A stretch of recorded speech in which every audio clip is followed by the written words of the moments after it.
Hello everyone, how are you today? I'm Mark. The lady wearing a brown hat is my grandmother. The news on TV announced a general strike for Thursday. The Mona Lisa, painted by Leonardo da Vinci, is displayed in the Louvre. In this lesson, we're going to take a look at adjectival phrases, so stay tuned.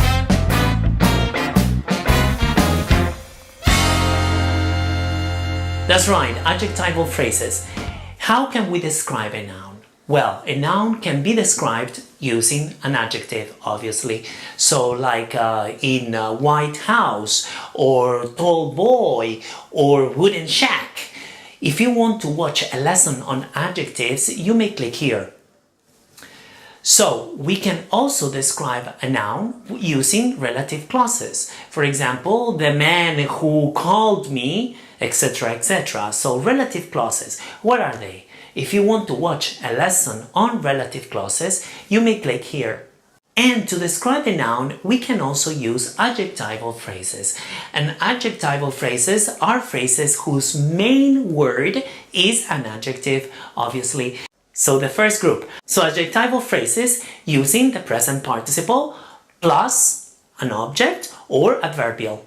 If you don't know what a present participle is, you may click here to watch that lesson. So let's take a look at my introductory example. The lady wearing a brown hat is my grandmother. Which lady? The lady wearing the brown hat. So, wearing the brown hat describes the lady.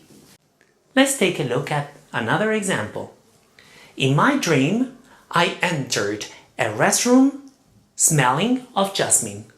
Which restroom? The one smelling of jasmine. Jasmine is a flower. So, smelling of jasmine is the adjectival phrase. Now, the second group. Adjectival phrases with a preposition plus a noun. If you wish to watch a lesson on prepositional phrases, you may click here. So let's take a look at my examples then. The news on TV announced a general strike for Thursday. So, which news? The ones on TV. So, on TV is the prepositional phrase that describes the news, right? The noun. So, another example. A dog with a shaggy tail approached me to sniff my pants. Which dog? The one with a shaggy tail.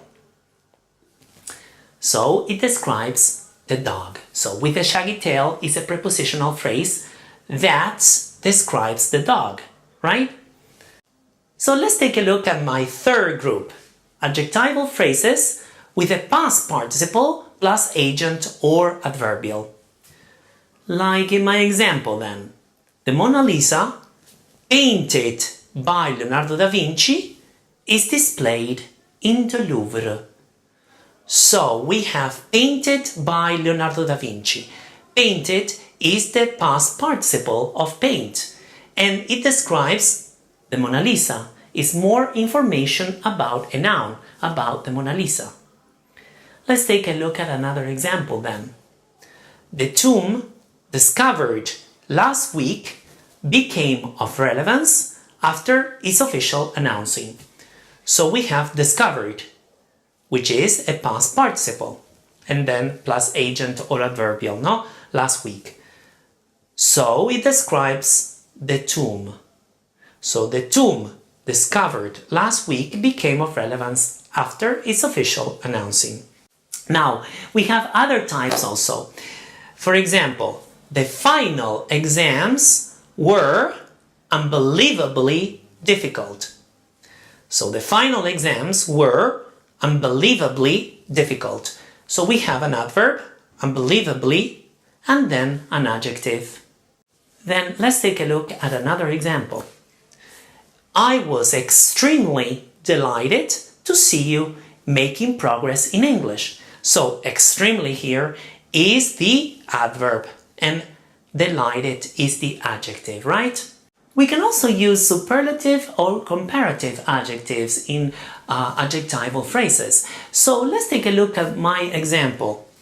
This stone is the heaviest of all. This stone is the heaviest of all. So the stone, which one? The heaviest of all. So it's superlative adjective. With comparative adjectives then, a person smarter than me needs to understand this issue and explain it to me. So a person who, smarter than me, needs to understand this issue and explain it to me. Can you rewrite these two sentences in just one? The boy must have seen it. He was playing basketball with his friend. So once Mahatma Gandhi said, "Be the change that you want to see in the world." If you have any questions, comments, or if you want to type your own example of adjectival phrases, you may do so under this video. If you haven't subscribed to my channel, please do so.